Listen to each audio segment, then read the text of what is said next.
Bienvenidos a una sesión de Conversemos. Es el espacio que proporciona temáticas para reflexionar un poco sobre la educación continua. ¿De qué forma? Una que permita al docente de educación continua PUC poder conocer a fondo los aspectos que se traten en el webinar, en las temáticas que vamos a brindar en estas sesiones y puedan extender lo que aprenden aquí en una sesión virtual sincrónica en sus labores cotidianas de enseñanza y aprendizaje. En este webinar que se llama, el día de hoy, Seguridad Psicológica, clave para potenciar el aprendizaje y el bienestar docente, buscamos proporcionar a los docentes algunos elementos de cómo construir espacios seguros para la docencia y el aprendizaje colaborativo, tanto para fomentar la participación activa como para promover entornos de enseñanza. De esta forma buscamos que los docentes puedan fortalecer el liderazgo en cada una de sus sesiones de clases. En la sesión de hoy nos acompaña Paula Falcón. Ella es una maestranda en Business Analytics e Inteligencia Artificial por la Universidad Nacional de Ingeniería, la UNI. Además es maestra en Docencia Universitaria y Gestión Educativa, licenciada en Administración de Empresas por la Universidad de Lima, docente y consultora en la creación de culturas innovadoras y en incorporar las habilidades blandas necesarias para generar cambios en organizaciones a través de la gestión de personas, de talentos. Actualmente es gerente de proyectos en la Galeas Group. Es especialista en la aplicación de metodologías como Design Thinking, Lean Startup, Scrum Coaching, entre otras. Gracias, Paola, por acompañarnos esta noche y sin más preámbulos, puede comenzar con su presentación.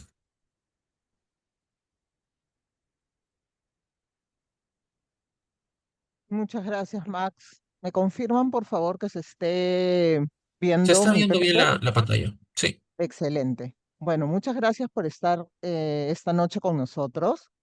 Eh, ya me presentaron, ¿cierto? Ya saben un poco de mí, pero me gustaría presentarme como normalmente me presento en mis talleres, mis clases y en general, em, como me gusta presentarme. Me encanta el fútbol, soy fanática del fútbol, no me pierdo ningún partido de Perú. Soy de la U, para alegría de muchos y tristeza de otros, ¿no? Me encanta el Perú, a pesar que nací en una época muy difícil de nuestro país. Crecí en pleno terrorismo, pero estoy enamorada de sus paisajes, de su comida, de su cultura, de su música. Me encanta Héroes del Silencio. Mi concierto favorito fue YouTube en Argentina. Me gusta leer novelas, aunque ahora ya no me queda mucho tiempo porque ya les contaré lo que estoy haciendo actualmente. Me encanta caminar por el malecón. Él es Merlot, que es mi gato, y él es mi persona favorita, que ya no está conmigo, que es mi abuelito. Ahora ustedes se preguntarán por qué me presento así, por qué Paola se presenta así. No soy solo docente. Cuando me muestro como persona auténtica, abro la puerta para que mis alumnos también se atrevan a soltarme. Lo que yo normalmente hago es presentarme como ustedes están viendo, sea normalmente en mi salón de clase. Y luego les pido a los alumnos que hagan una presentación de igual manera, muy corta, con lo que les entusiasma, con lo que les gusta, ¿no? Y conectamos de diferentes lados. Los chicos conectan conmigo a través del fútbol, algunos me fastidian porque son de la Alianza, otros dicen que bien, profesora, otros conectan porque tengo una mascota, otros conectan porque mi persona favorita es mi abuelito, y vamos conectando desde el primer día de clase. Pero no solamente lo hago en el aula, también lo hago en mis presentaciones como consultora de Galeas, porque necesito también crear un ambiente cómodo entre los jefes y sus colaboradores. Y muchas veces en los talleres, ¿no? Recuerdo una que fue una presentación, pero demasiado divertida, porque yo estaba dictando un taller de Design Thinking en un lugar donde hay muchas personas mayores, en una empresa donde hay muchas personas mayores. Y más o menos al ojo saqué cuántos podían ser de la U, cuántos podían ser de la Alianza, y ya entenderán que habían muchos del MUNI, ¿no? Y le chunté con el número de personas que eran hinchas del Muni. Entonces, así empezó el taller y se genera, creo yo, justamente una confianza y cercanía que se necesita mucho en los temas que yo trabajo, que son creatividad, innovación, metodologías ágiles. El aprendizaje real, cuando el alumno me ve como alguien que también se equivoca, que también se ríe, que olvida cosas, empieza a bajar la guardia y desde ahí aparece el aprendizaje real. ¿Qué es lo que pasa? Hay que crear un ambiente cómodo para que los chicos colaboren entre ellos. Sé que este es un mundo entre presencial y virtual, pero también se puede lograr en la virtualidad y ahorita seguramente durante la exposición iré explicando cómo se logra esto. Les cuento una anécdota. Un día, yo normalmente no tomo exámenes para marcar, porque enseño creatividad, innovación, emprendimiento. Yo tomo exámenes para que escriban, así me cueste mucho trabajo después corregir. Y había una pregunta que decía, ¿qué es la creatividad para ti? Con 3 ejemplos de creatividad que hayamos visto en la clase. Entonces, hasta ahora me acuerdo de mi alumno, Luis, levanta la mano y dice, profesora, en la primera pregunta puedo poner ejemplos y ya se imaginan a la clase, ¿no? Vale, lo mis, ¿cómo va a preguntar eso? Y le digo, ¿por qué? Déjenlo que pregunte. Yo hubiera preguntado lo mismo. Yo era Luis, siempre fui Luis. Nunca terminé de leer las preguntas y ya quería contestar. Entonces, que me vean reflejada en uno de ellos, que sepan que también me voy a equivocar, que también me voy a olvidar de cosas, también les cuento las anécdotas cuando pasé a la virtualidad y yo era de las profesoras que salían casi casi en el meme que no sabía aprender el proyector, entran en contacto con mis debilidades, mis equivocaciones y son mucho más propensos a poder conversar conmigo y ver si se equivocan, no hay ningún problema. La profesora también se equivoca. También les comento de que hoy en día el profesor no sabe todo. En mi época, el profesor se leía 2 libros o 3 y sabía todo. Ahora es imposible. Y ellos muchas veces me ayudan a hacer mis clases. Ya los conté un poco por qué funciona eso, porque cuando creamos un clima de cercanía, los alumnos participan más. ¿Por qué? ¿Por qué pasa esto? Porque existe un concepto que se llama seguridad psicológica. Y ahorita voy a poner algunos ejemplos de seguridad psicológica y algunos otros de inseguridad psicológica. Un alumno comete un error al responder. Seguridad psicológica, el alumno responde mal, el profesor dice, buen intento, vamos a revisar esa parte juntos. ¿Quién más lo pensó así? Si un alumno contesta mal, hay muchos factores. Primero, puede tener un aprendizaje previo errado. Segundo, yo me puedo haber explicado mal. Necesito corroborar si fui yo el tema y si alguno de mis otros alumnos también está em, teniendo esa misma equivocación. El clima invita a probar sin miedo. Inseguridad psicológica. El profesor frunce el ceño y dice, eso está mal. Alguien que sí haya prestado atención, el alumno se calla, el resto de la clase también. El clima genera silencio por temor a equivocarse. Otro caso, un alumno muestra una emoción o vulnerabilidad. Seguridad psicológica, un estudiante dice, estoy algo perdido con este tema, cosa que me está pasando todo el tiempo en mi maestría y no me atrevo a levantar la mano. Verán que también soy alumna y que estoy del otro lado, conociendo y empatizando cómo se pueden sentir mis alumnos cuando llegan por primera vez a mi clase. El profesor le agradece su honestidad y lo guía paso a paso, incluso otros alumnos colaboran. El clima invita a probar sin miedo. Inseguridad psicológica, el profesor comenta, eso no debería pasarte a estas alturas. El alumno se siente juzgado y no vuelve a hablar. Eso es lo que ocurre como consecuencia de crear un clima que no es el adecuado y ahora vamos a ver por qué para una aula. Un colaborador hace una observación crítica sobre un proceso del área. Acá estamos hablando desde la empresa, porque si se dan cuenta, eso no solamente es en el aula, es también en las empresas. Seguridad psicológica. El jefe escucha, no interrumpe, asiente, el facilitador interviene con neutralidad. Gracias por abrir este punto. ¿Alguien más lo ha vivido así? Se genera un diálogo respetuoso, otros se animan a aportar. Inseguridad psicológica, el jefe interrumpe. Eso no es así, ya lo hemos hablado antes. El facilitador no interviene. El grupo guarda silencio, nadie más aporta. Se acabó la reunión. El aula puede ser un laboratorio de aprendizaje o un muro de defensa. Todo depende de cómo respondemos a lo que los alumnos dicen o callan. ¿De dónde viene este concepto? ¿De dónde salió la seguridad psicológica? La seguridad psicológica nace del proyecto Aristóteles, un proyecto o una investigación que fue realizada por Google para explorar características comunes para un equipo efectivo. Google se dio cuenta que no necesariamente los equipos donde estaban las mentes más brillantes, y ahora cuando hable de mi maestría voy a hablar de mentes brillantes, es necesariamente un equipo que va a sacar los mejores resultados, sino que estudiaron a más de 180 equipos y encontraron 5 factores claves. Y ninguno tiene que ver con que son los más preparados o los más inteligentes.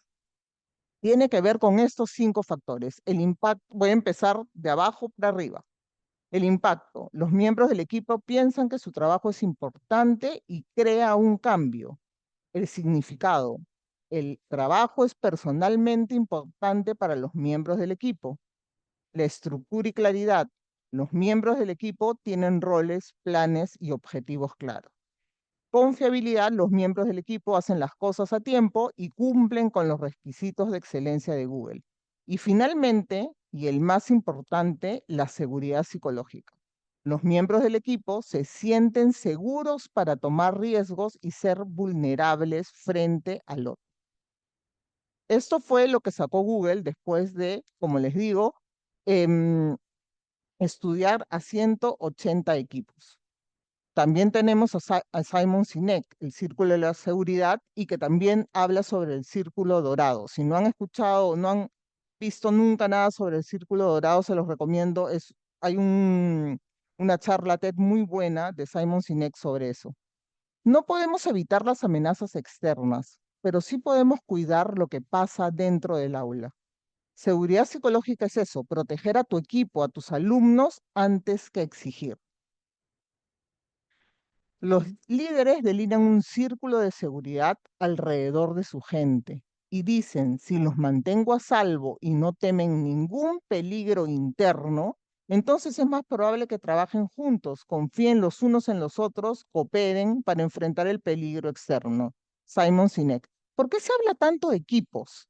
Porque ahora ya todos sabemos que el aprendizaje es colaborativo. Es muy difícil que alguien aprenda solo.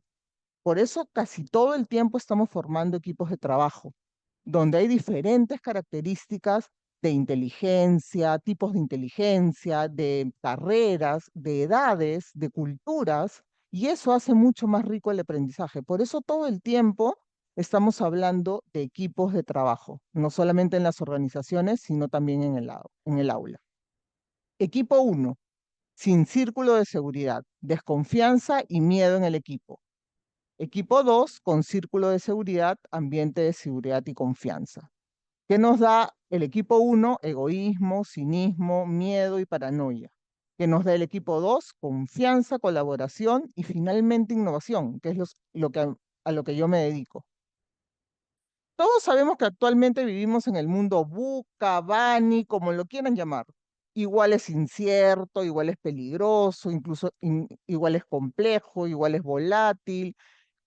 Igual es un mundo muy difícil de transitar y es muy difícil de transitar para nosotros y también para nuestros alumnos. ¿Por qué hacer que el alumno que llega de un ambiente o de un mundo así encuentre en el aula el mismo mundo y no encuentre en el aula un lugar de dispersión donde su mente se abra y pueda aprender sin ansiedad y sin temores? Por eso es importante esto. Cuando hay seguridad psicológica, los estudiantes se atreven a participar más. Un estudio con 244 alumnos mostró que la confianza en el equipo aumentó significativamente la participación en clases activas y colaborativas. Cuando no temen equivocarse, se atreven a aportar. Entonces, muy importante tener en cuenta por qué debemos crear este ambiente de trabajo. Entonces, ¿qué es la seguridad psicológica? Y acá podemos ver a Amy Edmondson, que ha escrito estos dos libros y que también es una profesora de liderazgo y gestión en Harvard. Ella es ingeniera y también psicóloga organizacional. Amy nos dice, la seguridad psicológica es la creencia compartida de que podemos expresarnos sin miedo al ridículo, rechazo o castigo. Eso es principalmente la seguridad psicológica. La seguridad psicológica no excluye la exigencia, de hecho, la potencia. Y acá voy a entrar a esta matriz de seguridad psicológica que, como ustedes ven, tiene dos cuadrantes. Un cuadrante que es la motivación y un cuadrante que es la seguridad psicológica. Cuando la seguridad psicológica es baja y la motivación también es baja, entramos en una zona de apatía.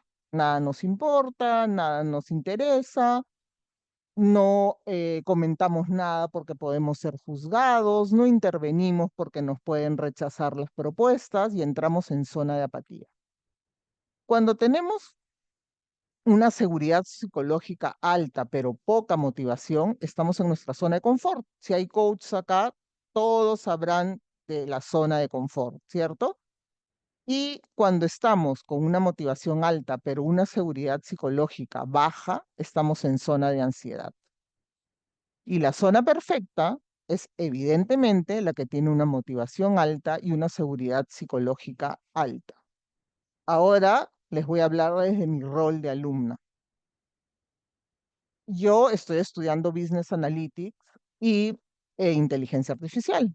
Cuando me matriculé a la maestría, me dijeron, yo soy administradora de la Universidad de Lima y soy magíster o maestra en educación. Cuando entré a la entrevista me dijeron perfil perfecto, puede pasar a la maestría. Bueno, todos mis compañeros, o casi todos, son ingenieros, saben Python, saben Orange, saben un montón de cosas que yo no sé. Evidentemente, mi motivación era alta, pero mi seguridad psicológica, mejor, tenía una seguridad psicológica muy baja con una motivación muy alta. ¿Por qué una motivación muy alta? Porque me interesa el tema, me gusta. Cuando veo cómo hacen mis compañeros de equipo lo que están haciendo, me llama mucho la atención, quiero aprenderlo. Sin embargo, estoy con una seguridad psicológica muy baja y no solamente depende de mi entorno, dependía también de mí. Entonces entré en la zona de ansiedad, ¿cierto? ¿Cómo pasé a la zona de aprendizaje? Gracias a mis compañeros de equipo.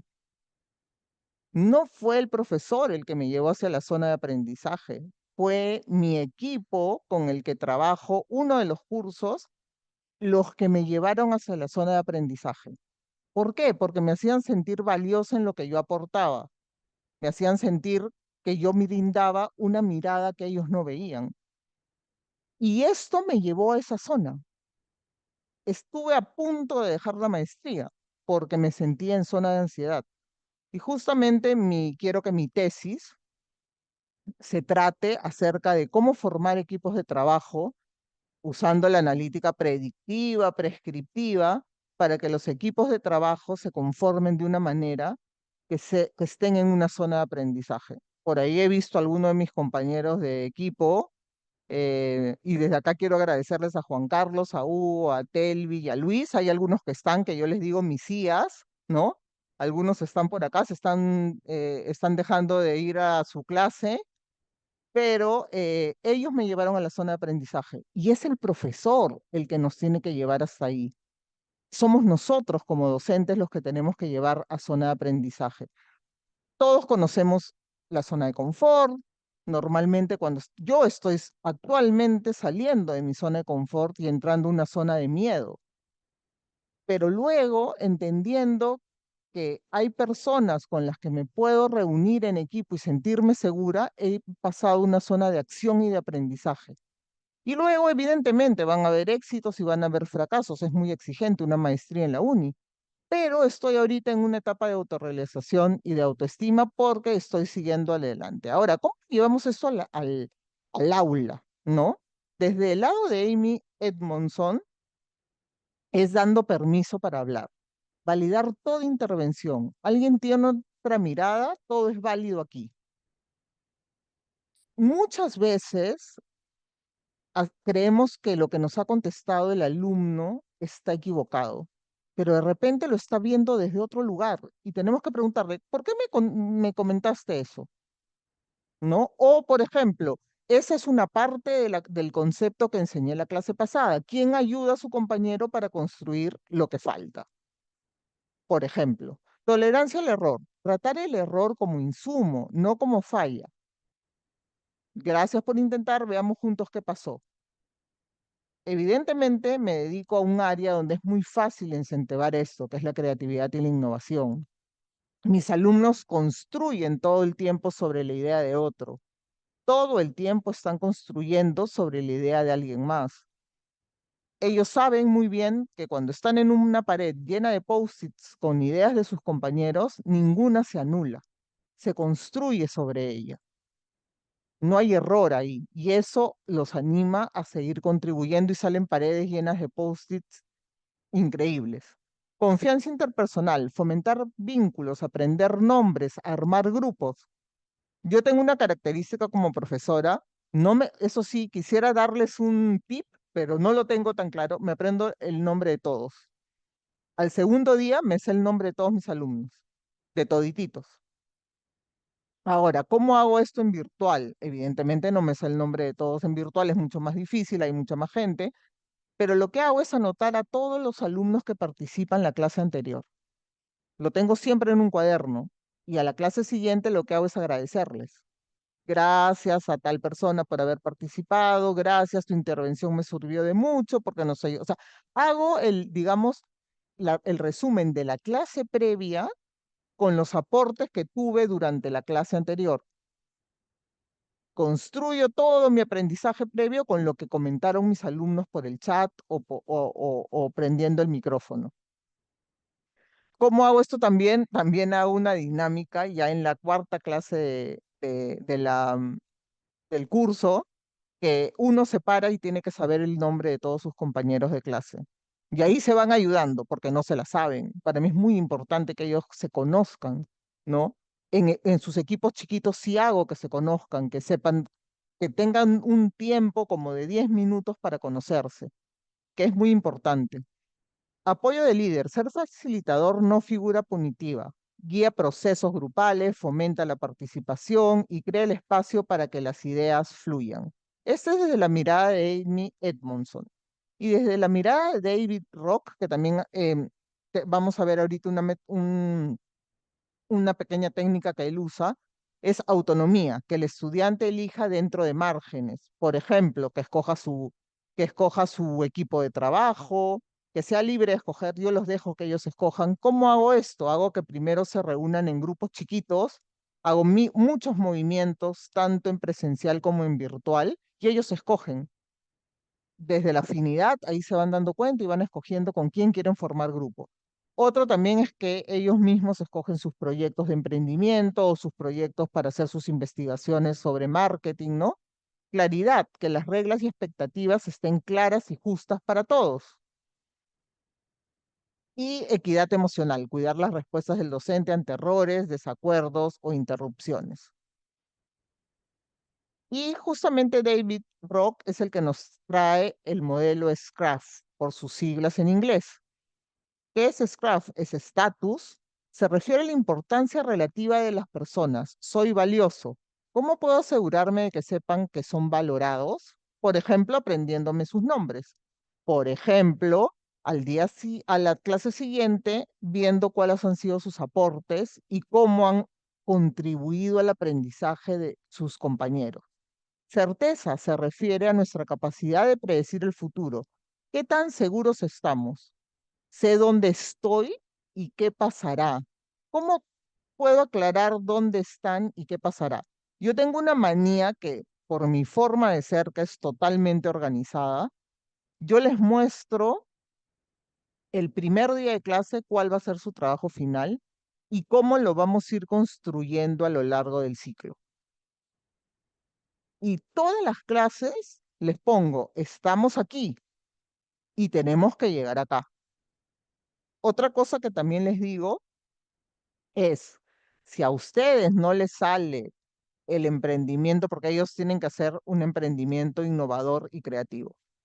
Si a ustedes no les sale una innovación o un emprendimiento creativo, no es culpa de ustedes. Yo los tengo 3 meses aquí para que eso resulte. La responsabilidad de que logren el objetivo es mía. Les quito la presión un poco y me la pongo a mí.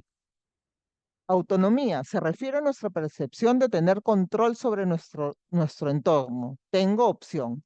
¿Cómo puedo brindarles cierto grado de participación y de elección? Ya se los comenté. Los dejo elegir el proyecto, los dejo elegir su grupo de trabajo, relacionamiento. Se refiere a nuestras relaciones y el sentido de pertenencia.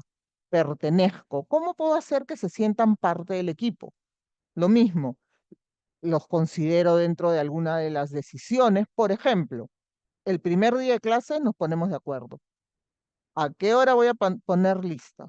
¿Cuántos le parece un algo tolerable de tardanza? ¿Hasta qué hora van a poder entrar? Nos ponemos de acuerdo que si yo estoy hablando, ellos pueden ingresar, pero si alguno de sus compañeros está exponiendo, no pueden entrar. Pero también les explico por qué.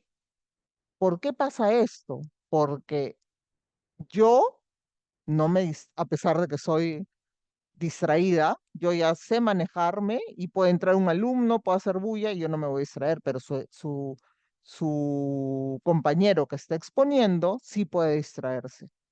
Equidad se refiere a nuestra percepción de ser tratados con justicia, tanto uno mismo como los demás. Por eso pongo las reglas claras al inicio, para que todos sepamos a qué nos estamos ateniendo. ¿Cómo puedes aplicarlo hoy?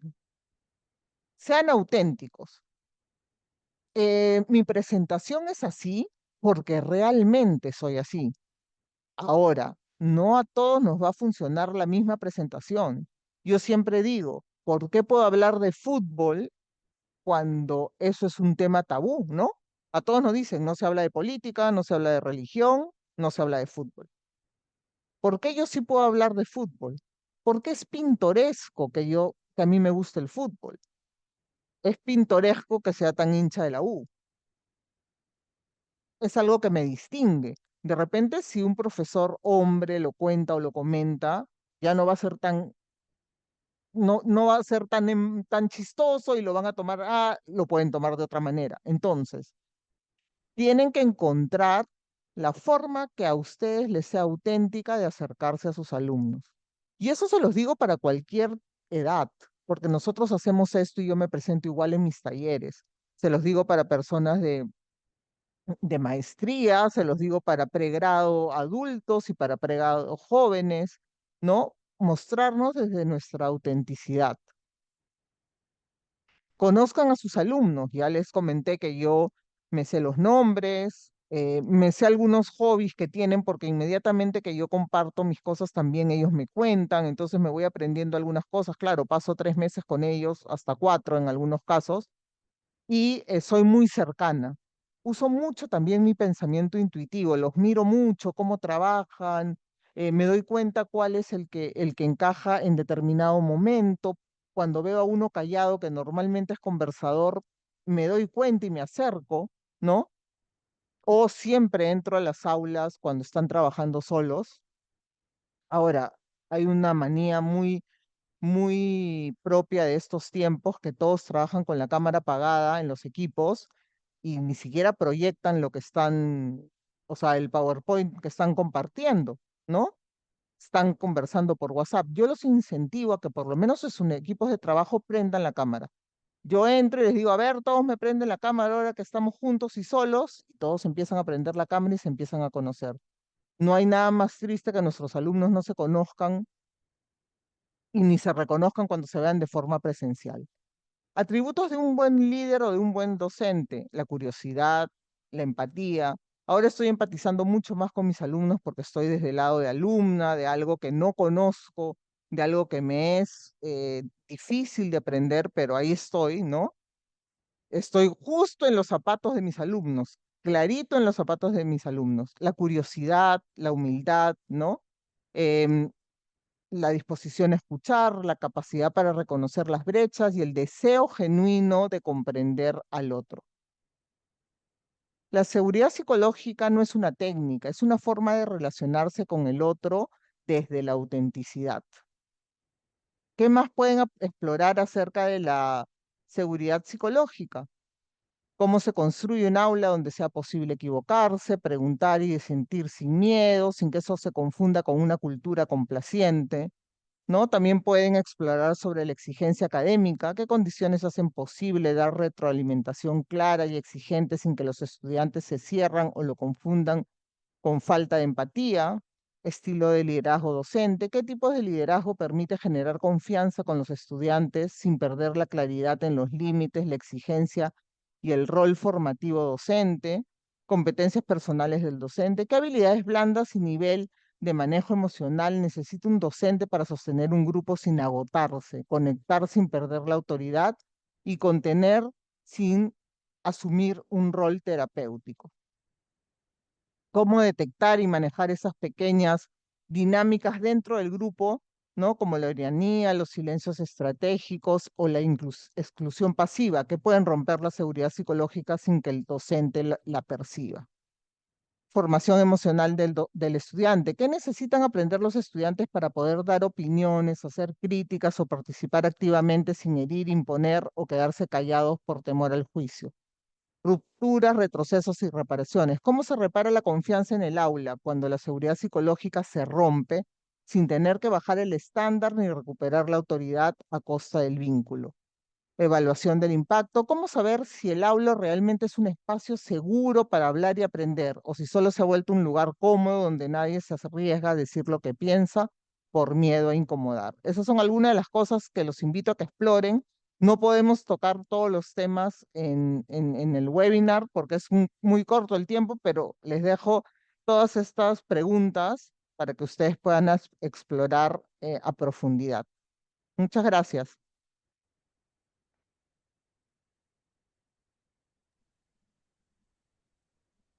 Bien, Paula, muchas gracias por esta primera presentación. Qué valioso es, uno aquí como moderador presenta con la versión formal, con la versión académica, la trayectoria profesional de la ponente, porque creo que por costumbre, pero se nos invisibiliza un poco el hecho de que son personas, tienen hobbies, tienen pasiones, tienen actividades. Es precisamente nuestro concepto aquí en la DEC, eres más, ¿no? Precisamente eres más que tu profesión, eres más que tu oficio. Y eso es muy valioso porque precisamente en términos de lo que fomentamos acá, que es crear, difundir buenos métodos, metodologías de investigación, qué mejor herramienta que la confianza, ¿no? Qué mejor forma de mostrar vulnerabilidad para aperturar un espacio provechoso de aprendizaje. Entonces, vamos con la siguiente parte de esta conversación, ¿sí? En este momento vamos a tener una dinámica de preguntas, eh, bueno, agradecimientos, el chat va a estar abierto. Pueden, por favor, colocar sus preguntas en el chat. Yo me voy a encargar de leerlas y el ponente va a responderlas. Y también pueden, si desean, aperturar el micro, pueden levantar la mano y pueden comentarnos un poco sobre qué les ha parecido la sesión o simplemente si tuvieron alguna duda al respecto, ¿no? Así que vamos a dar unos segundos para que puedan dejar algunas consultas. Veo que por el momento están agradeciendo. Muchas gracias, nos dice Luis. Muchas gracias, José Arias. Nutritiva la exposición empática. Muchas gracias, Isabel. Y tenemos una pregunta de Brando. ¿Qué tal? Buenas noches, Brando. Nos comenta, ¿podemos medir la seguridad psicológica en equipos de forma cuantitativa? No he visto hasta ahora un estudio que lo mida de forma cuantitativa. Justamente eso va a ser una de las cosas que voy a investigar con mi tesis. Bueno, cómo hacer un tipo de medición. Los 180 equipos que trabajó Google fue cuán más exitosos salieron proyectos ellos formaron equipos de trabajo con las personas, digamos, más inteligentes y hábiles de la organización. Y se dieron cuenta que los equipos de trabajo que tenían mayores logros eran aquellos que tenían las 5 características que les presenté. Y justamente yo estoy tratando de hacer algo de manera cuantitativa, ¿no? De utilizar todo lo que estoy aprendiendo. Estoy recién en mi primer ciclo de analítica de datos para poder cuantificar cómo es que se conforman los grupos de seguridad psicológica y qué mediciones deberíamos alcanzar. Muchas gracias por tu pregunta, Muchas gracias a todos los que están haciendo preguntas en el chat. Brandon. Recuerden también que pueden aperturar el micrófono si desean. Y ya tenemos varias otras preguntas, así que voy a comenzar a leer. Estamos dentro del tiempo, así que continúo. José Loaiza, buenas noches. Nos consulta, ¿cómo trabajar la seguridad psicológica cuando tu curso es de 2 o 3 sesiones? Imagino por la brevedad, ¿no? Que tan complicado se puede tornar. Ok, yo sugeriría primero que te presentes de una manera como personal, más que como profesional, que te llegues a presentar con ellos rápidamente. Tal vez no te alcance el tiempo para que ellos se presenten, ¿no? No sé si me estás hablando de algo virtual o presencial, pero yo me presentaría igual, de esa forma, muy cercana. Ahora, formaría grupos de trabajo casi inmediatamente. Lo que yo hago normalmente cuando es corto, los hago rotar rápidamente. O sea, agarro y los pongo a todos, los 20, los 30, les digo, ok, todos, ustedes 5, todos se van poniendo juntos, rotan y se conocen nuevamente, rotan y se conocen nuevamente hasta que encuentren un grupo de trabajo. Yo recomiendo siempre formar grupos de trabajo. El aprendizaje colaborativo es esencial para poder desarrollar no solamente la seguridad psicológica, sino también el aprendizaje. Si yo estuviera aprendiendo sola desde mi maestría, créanme que ya no estaría en la maestría. Yo recomiendo siempre que se formen grupos de trabajo. Se los digo ya desde el lado de alumna de maestría,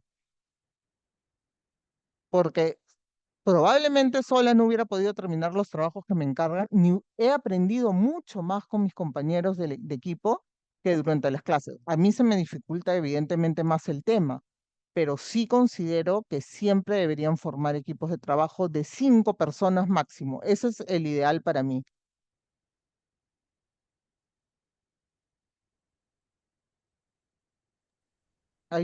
Tenemos otra pregunta de Milton también.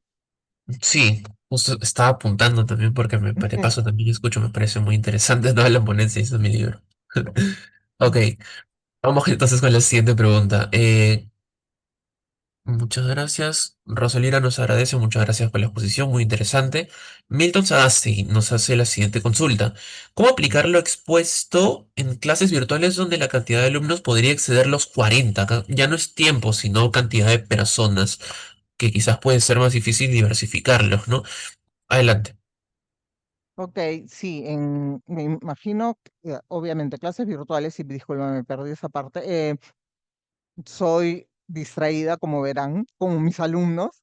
Em, yo diría que, en primer lugar, me gusta mucho lo de traer en cuenta lo que han comentado tus alumnos en la clase anterior. Es solamente apuntar quienes participan y traerlo a la clase anterior y darle valor a lo que aportaron, porque eso hace muy rico, ¿no? Luego es hacer grupos de trabajo, 6 grupos de trabajo y pasearse. Pasearse por los grupos de trabajo, ver cómo están participando dentro del grupo. Yo a veces entro y están todos con la cámara apagada, ¿no? Eh, y trato de que por lo menos en los equipos de trabajo pequeños prendan sus cámaras, por lo menos ahí, donde ellos se sienten en un espacio más seguro, ¿no? Eso es básicamente lo que te diría. Tienes que pasearte por los equipos de trabajo, no dejarlos solos, darte un tiempo para cada equipo, ¿no? Y poder compartir con ellos ahí, decirlos presenten el PPT, prendan sus cámaras para sus compañeros. No hay nada más triste que de repente te cruces con tu compañero en el lugar y nunca sepas que lo viste porque nunca le prendiste la cámara. Entonces, Eso me funciona bien, que dentro de sus equipos de trabajo prendan las cámaras. De acuerdo, justo hay una pregunta, la siguiente relacionada a las cámaras. Carlos nos comenta. Muy buen tema, genial exposición. El tema de encender las cámaras. Acerca de eso, ¿qué tips nos puede comentar que puedan servir para motivar a los alumnos a encender las cámaras? Como le digo a mis alumnos, Carlos, no tengo todas las respuestas. Hasta ahora no lo logro. Y es una de mis mayores, digamos, inquietudes de dictar muchas veces virtual, ¿no? Te cuento de mi maestría. Somos 42 en mi maestría. Solo 3 personas prendemos las cámaras y para hablarle al profesor, siendo yo profesora. O sea, yo también tengo la cámara apagada todo el tiempo. Creo que es un tema de cultura, de idiosincrasia, no lo sé, porque en uno de los primeros talleres de forma virtual que dicté con la consultora donde trabajo, con Galeas Group, se matricularon 6 chilenos de una misma empresa. Los 6 chilenos estaban todo el tiempo con la cámara prendida, toda la clase, y eran los únicos. Entonces, probablemente tenga que ver con eso, con nuestra cultura. Me has hecho pensar en cómo podríamos hacer, ¿no? Esa es la pregunta de Design Thinking. ¿Cómo podríamos hacer para que nuestros alumnos nos prendan las cámaras? No sé si alguien tiene por ahí un tip. De repente acá tenemos las respuestas de alguien que nos comente, porque de verdad que es un reto que yo tengo y no les voy a mentir que todavía no lo logro. No logro que prendan las cámaras, ¿no? Y hay instituciones más difíciles que otras. Hay perfiles más difíciles que otros, ¿no? Entonces, yo creería que es un tema cultural que tendríamos que profundizar. Les cuento que yo antes de meterme a la maestría de Business Analytics y de Inteligencia Artificial, quería hacer un doctorado de antropología.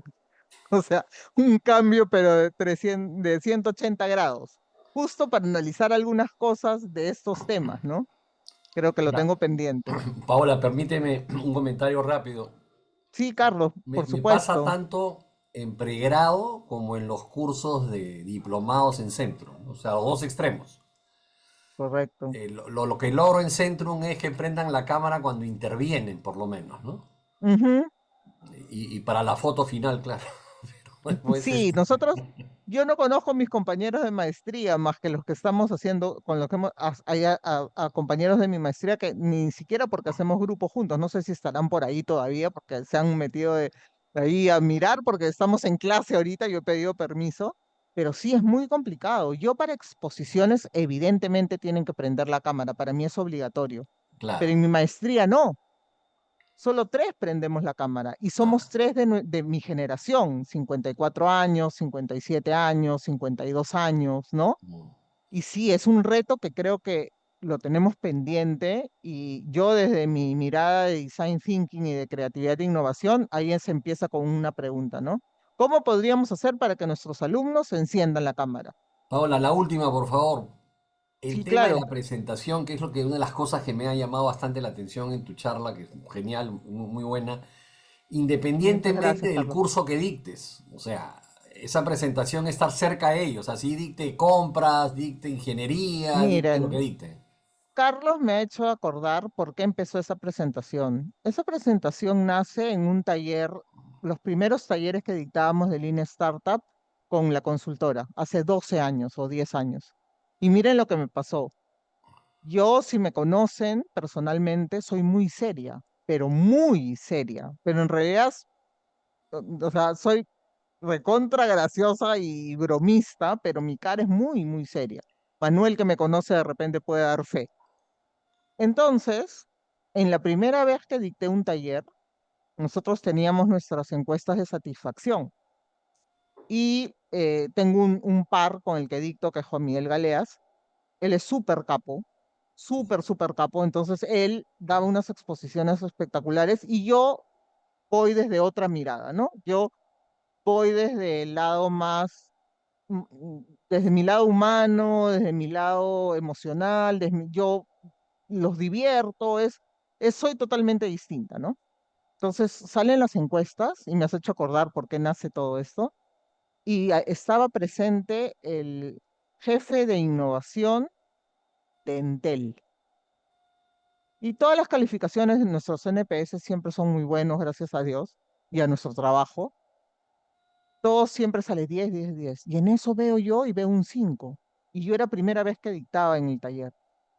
Por eso les decía lo de Juan Miguel, porque siempre había dictado Juan Miguel solo y se sacaba puro 10, 10, 9, 8. Y en eso yo veo un 5 y dije, qué raro. Veo terrible exposición de, mía. ¿Y yo qué? Me muero. Claro, era mi primera vez dictando, entonces yo estaba seria, seguramente ansiosa, todo, ¿no? Entonces, ¿qué hice? Llamé a la persona. Hola, le digo, mira, esto ha salido así. Sí, me dice, eres muy seria, ¿no? ¿Cómo vas a hacer? O sea, bueno, ahora él trabaja conmigo y a raíz de él es que yo busco una forma de acercarme a la gente. O sea, eso que fue mi primer impacto, que casi me muero, me llevó a hacer esta presentación y la hago siempre y siempre resulta. Comentaba que lo hacía en un taller donde habían personas pues muy mayores, ¿no? Bastante mayores que yo, imagínate.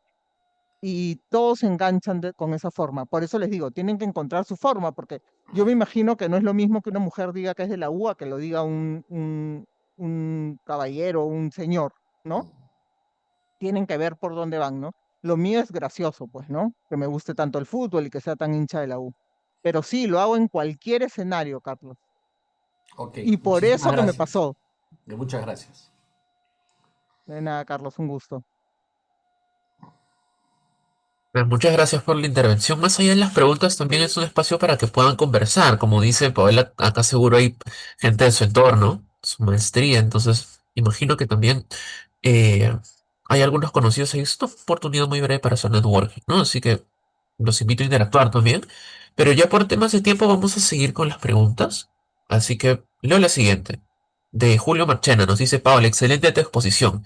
Mi pregunta es, ¿cómo haces para tratar a aquellos alumnos especiales que tratan de saber más que el profesor? Alumnos especiales que tratan de saber más que el profesor. Aquellos que buscan preguntas rebuscadas como para hacer quedar mal al docente. ¿Cómo tratas esos casos? Bueno, Julio, yo primero que, como dije, después de presentarme, lo primero que digo es, yo no soy Google, no soy ChatGPT, el profesor ya no sabe todo. Me pasó ahora último con un alumno que sabía mucho de vehículos autónomos y empezaron a hablar de vehículos autónomos porque una alumna, para colmo yo enseño temas, o sea, ¿no? O sea, innovaciones, que sale todo el tiempo cosas nuevas, ¿no? Entonces, me acordé de uno de los alumnos que siempre intervenía y me acuerdo siempre de las cosas que van conversando y él sabía de vehículos autónomos. Entonces, este chico me estaba haciendo una pregunta difícil de vehículos autónomos, era una pregunta muy específica. Entonces yo agarré y le dije, ah, mira, tu compañero Juan Carlos, que está, porque yo dicto también presencial y virtual a la vez, ¿no? Híbrido, ¿cómo se llama? Me acabo de acordar que tu compañero tal sabe más que yo de vehículos autónomos, así que le voy a dar el pase. No solamente le contesté bien la pregunta al alumno que me estaba tratando de hacer pisar el palito, sino que le di tribuna a alguien que le encanta hablar, porque él siempre comentaba en todas las clases, me doy cuenta que le gusta hablar y solucioné mi problema. Pero yo siempre les digo, yo ya no sé todo. Es imposible, es imposible, ¿no? Creo que todos sabemos que ya es imposible que sepamos todo. Entonces, no, no me preocuparía de que ahora sepan más que nosotros, ¿no?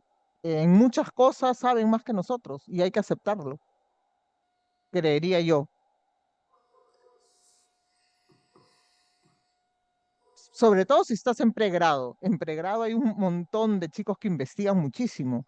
Ahora, también les tienes que enseñar a investigar, porque a veces saben cosas que ni siquiera son ciertas, ¿no? Esa es otra de las cosas que tenemos que enseñarles ahora, ¿no?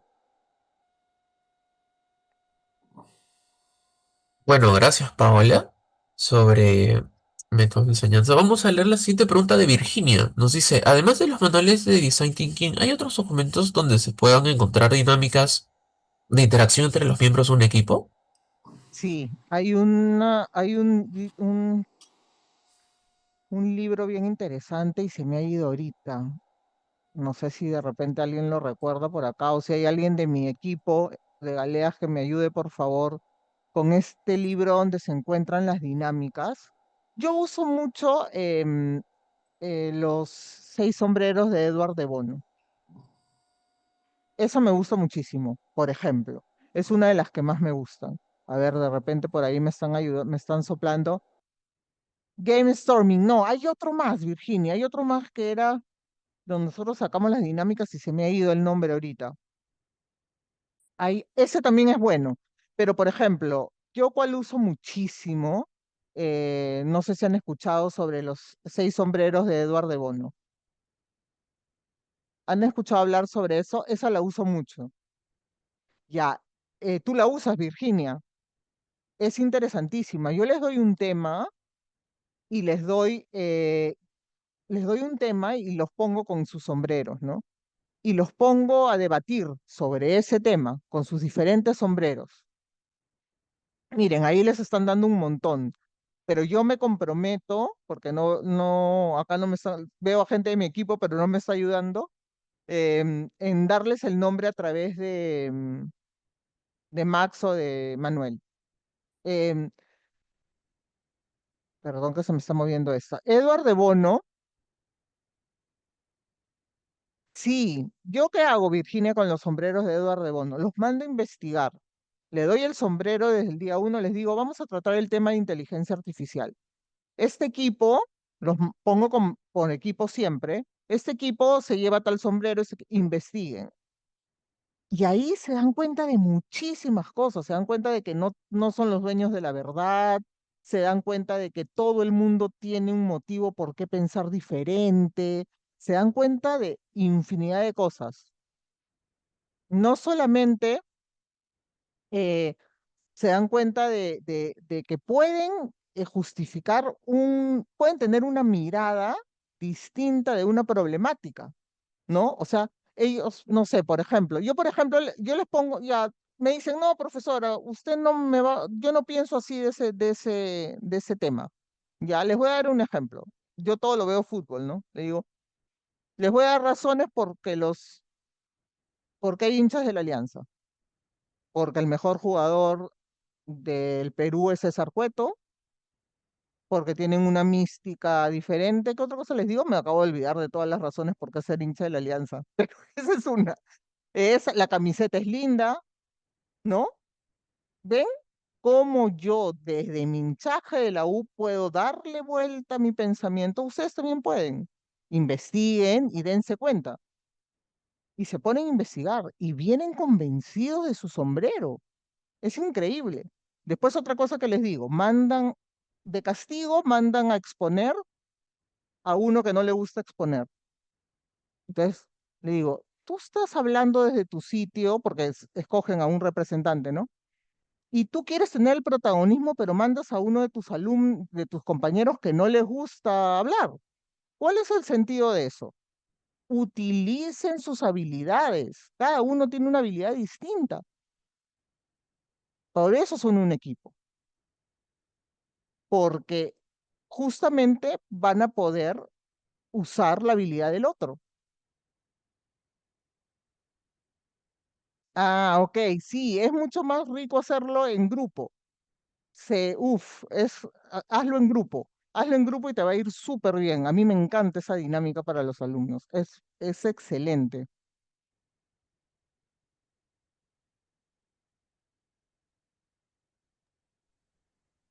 Bien, justo, sí, hablan de una metodología del sombrero de Bono, importante para poder estimular sobre todo un espacio que pueda ser retador, como dice Paola, a través de la investigación, uno sentirse seguro de lo que comenta y de lo que argumenta a largo Ujú, plazo.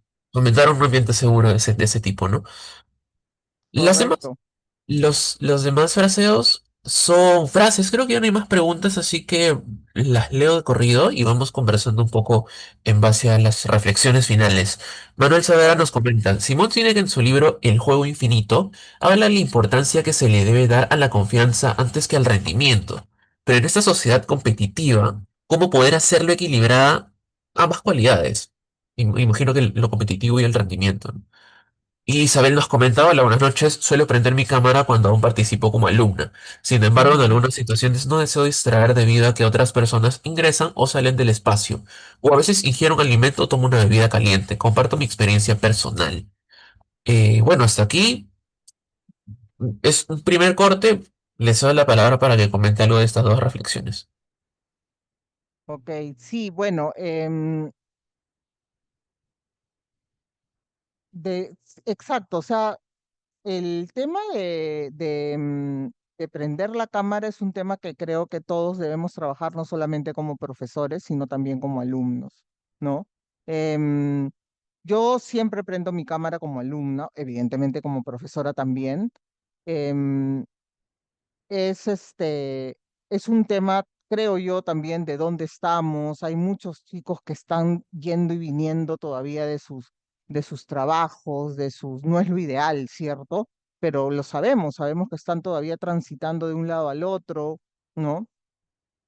Y acá decía Manuel Saavedra, tienen que leer a Simon Sinek, si pueden también consigan El Círculo Dorado de Simon Sinek, es interesantísimo leerlo y escucharlo. Hay varias charlas TED sobre él que creo que podrían ayudar.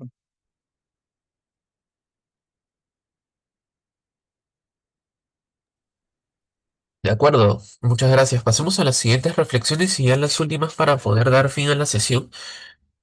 Vamos con Brando, nos comenta, les recomiendo estructuras liberadoras para facilitar espacios seguros de trabajo. Virginia nos comenta, pero a los alumnos les cuesta tomar el personaje de cada sombrero. Siempre pido a los grupos que sean, bueno, que nos comenta un poco sobre su metodología. Y finalmente Isabel nos dice, por mi experiencia puedo sugerir que el tipo de comunicación contribuye en generar una buena relación y participación. A mí me generó una duda sobre qué es estructuras liberadoras. Lo primero en que pensé fue si es en un libro, pero quizás, Brandon, si nos puedes comentar un poco para que la dinámica sea, bueno, me interesa saber qué es estructuras liberadoras. O, Como, sí, ahorita igual les comparto el enlace. ¿Cómo están? Buenas noches a todos. Buenas noches, Estructuras Brandon. Liberadoras es un grupo de algo más de 33 prácticas, que justamente son un grupo de dinámicas que ayuda a desarrollar espacios donde hay confianza, donde hay propósito, donde se democratiza la conversación y sobre todo donde las personas desarrollan un espacio donde pueden dar sus ideas sin temor a ser juzgados o a ser señalados por algo. Justo aquí les estoy compartiendo esta, este grupo de técnicas. Ahí está en inglés y en español. Ahí les estoy compartiendo el enlace en español. Es muy buena para desarrollar justamente estas conversaciones con todo tipo de personas y con diferentes objetivos de co-creación, de retrospectivas. Es muy buena el grupo de dinámicas, así que aquí que se los comparto, a ver si les aportan algo. Gracias, Muchas Mar. gracias, Brandon. y, Brandon, muchas gracias. Qué dinámico, qué interactivo es cuando, claro, más allá de lo que el oponente pueda responder, cada uno tiene experiencias propias de sus propios nichos, de sus propias vivencias y entre todos podemos aportar algo de nuestro conocimiento, ya que lo que tenemos en común es estar en esta sesión, que básicamente es docencia, aprendizaje eficaz y podemos compartir un poco eh, a través de una conversación. Así que, exacto, vamos co-creando, ¿no? La palabra es co-crear entre Co-creando, correcto. en forma de relaciones. Así que, bueno, estamos ya por terminar. No sé si alguien de repente quiere encender el audio para dar algunas palabras finales o por el chat dar las gracias, hacer una consulta adicional, quizás eh, algo que señalar sobre la ponencia, alguna duda que tengan sobre esta, si se va, la sesión está siendo grabada, así que saben que van a poder encontrarnos en nuestras redes sociales. Preguntas de ese tipo, ¿no? Sobre el material, quizás. Así que... Bueno, no sé si Paula tienes unas palabras finales de reflexión para el público. Sí, bueno, creen. mucha seguridad psicológica en sus aulas. Los chicos tienen suficiente estrés en su día a día. Sé que nosotros lo tomamos como muchas veces como, bueno, pues, pero así es la vida, ¿no? Nosotros hemos sufrido cosas peores, como, ¿no? Hemos vivido en el terrorismo y no éramos tan delicados, pero créanme que ahora la competencia, como lo mencionaban por ahí, la competitividad, ¿no? Generar un entorno seguro para, no solamente para chicos, sino para personas mayores como yo. ¿No? Que estamos tratando de aprender cosas nuevas, nos va a abrir más la mente y nos va a ayudar a, a poder hacer que nuestros alumnos aprendan mejor y sin tanta tensión. Yo creo que eso sería mi reflexión final y lo que sí me gustaría es tomar en cuenta lo que había dicho Virginia ya para terminar. Importante, parece una cosa mínima, pero es importante mezclar hombres, mujeres, diferentes edades. Nosotros nos tomamos el trabajo de nuestros talleres, también de la consultora, em, poner hombres, poner mujeres, poner diferentes rangos de edad, poner jefaturas, o sea, siempre tenemos ese cuidado. Y yo en mis clases también. Parece una obviedad, ¿no? Pero tenemos formas de pensar distintas, es la verdad. Y ayuda mucho eso. Ahora imagínense, en mi maestría de 42 somos 4 mujeres, así que se andan peleando para ver quién les da el lado distinto de las cosas. Muchas gracias a todos. Muchas gracias a usted, Paola, por acompañarnos esta noche en una sesión más de Avanza 360. Muchas gracias también a todos, todas ustedes, público estimado, que están al tanto de las sesiones que tenemos. Recuerden que no es la última, vamos a tener más sesiones en el transcurso de estas semanas. Cualquier cosa van a poder encontrarnos en nuestras redes sociales.